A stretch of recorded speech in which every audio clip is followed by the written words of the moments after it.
जय हिंद। तो आप लोग कैसे हैं? बहुत बड़ी अपडेट के साथ फिर मैं आप लोग के बीच साझा हुआ हूं। तो आप लोग देख सकते हैं बड़े अपडेट क्या है। जो आप जानते हैं कि इंतज़ार कर रहे हैं शिक्षक बहाली का, खास करके TRE 4 का, तो उसके बारे में अभी कहीं कहीं पर भी किसी प्रकार का अपडेट नहीं आ रही है। लेकिन इसी बीच एक और अपडेट आई है, जो सरकारी स्कूल में 1 से 8 में संगीत, डांस और कला 3 विषय का शिक्षक बहाल होंगे।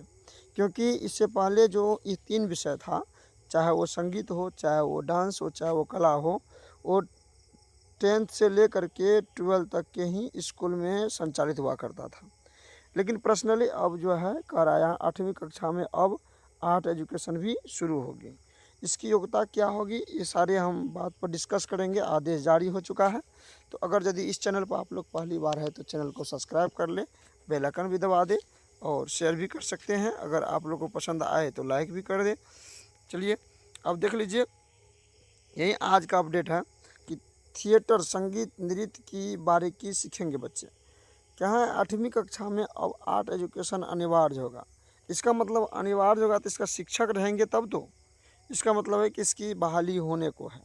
एजुकेशन रिपोर्ट पटना के द्वारा कहा गया कि देश भर के स्कूल में 8वीं कक्षा के छात्र के लिए शैक्षणिक सत्र 25-26 आर्ट एजुकेशन की पढ़ाई अनिवार्य होगा।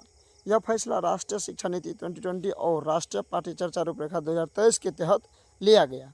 इसके लिए NCERT ने कृति नाम से एक नई पाठ्य पुस्तक तैयार की है, जिससे इसमें कला की 4 विधाएँ हैं। कौन कौन है? जो कला आप लोग सोचते हैं 4 विधा कौन कौन है? पहला थिएटर, दूसरा म्यूजिक, तीसरा डांस मूवमेंट और विजुअल आर्ट चौथा है। 19 अध्यायों को शामिल किया गया है।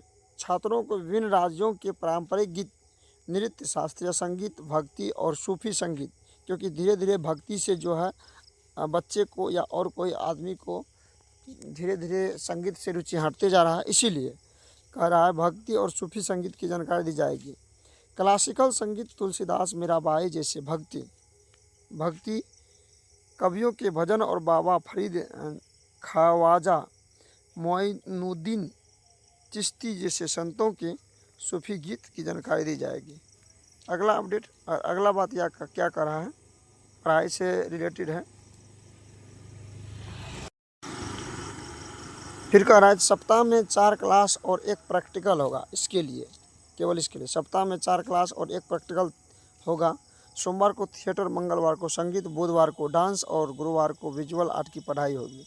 शनिवार को फील्ड प्रैक्टिस होगा। कुल 100 घंटे का कोर्स होंगे। प्रैक्टिकल आधारित मूल्यांकन होगा। यह परीक्षा पेपर से नहीं बल्कि छात्र के परफॉर्मेंस, कल्पना, क्रिएटिव और एक्सप्रेशन के आधार पर होगी। अगर किसी स्कूल में आर्ट एजुकेशन के शिक्षक नहीं है तो वह योग्य युवा कलाकारों को पढ़ाने का मौका मिलेगा। इसके लिए डिग्री जरूरी नहीं होगी, बल्कि उनके हुनर और अनुभव के आधार पर चयनित होगा। आप समझ गए होंगे। खास करके संगीत के लिए आप तो जानते हैं कि आप संगीत विषय से पीजी कीजिएगा तो आपको जो है B.Ed प्लस PG हो गया। उसके साथ अगर यदि BA करते हैं तो उसमें B.Ed हो गया, ठीक है। उसके बाद अलग से भी संगीत का कोर्स आती है, जो आप जैसे यूनिवर्सिटी हरियाणा, चंडीगढ़ यूनिवर्सिटी या और कई जगह यूनिवर्सिटी है, वहाँ से आप म्यूजिक कोर्स में अपना भाग को आजमा सकते हैं करके। क्योंकि अगर यदि कोई संगीत विषय या आर्ट्स विषय कोई एक विषय नहीं लिए हैं तो 10th पास के बाद जो है paper part 1, part 2, part 3, part 4, part 5 तक होती है, जो कि ग्रेजुएशन और प्लस B.Ed का जो है डिग्री मान्य होता है। साथ ही आर्ट एजुकेशन के लिए तो आप समझ गए हैं कि उसको जो है हुनर के विषय पर उसको लिया जाएगा, इसका एक परीक्षा हो जाएगा।